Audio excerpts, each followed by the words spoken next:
নোয়াখালীতে হোটেল মালিককে মারধর ও হোটেল বন্ধের হুমকি দেওয়ার অভিযোগ।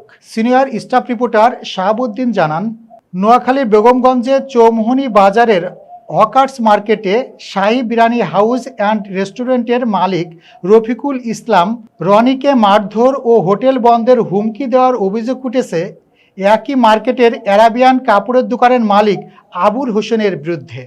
অভিযোগ সূত্রে জানা যায়, বৃহস্পতিবার বিকেলে হকার্স মার্কেটে অবস্থিত বিরিয়ানি হাউস অ্যান্ড রেস্টুরেন্টে গিয়ে আবুল হোসেন এই দোকানদারের মালিক না হয়েও রফিকুল ইসলাম রনির কাছে টাকা দাবি করেন।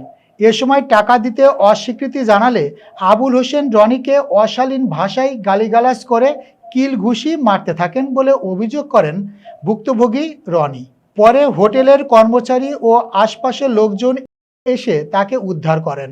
ভুক্তভোগী রফিকুল ইসলাম রনি অভিযোগ করে বলেন, কোনো কারণ ছাড়াই আমার কাছে টাকা দাবি করা হয়। টাকা দিতে না চাইলে আমাকে মারধর করা হয়েছে এবং আমার হোটেল বন্ধ করে দেওয়ার হুমকি দেওয়া হয়েছে।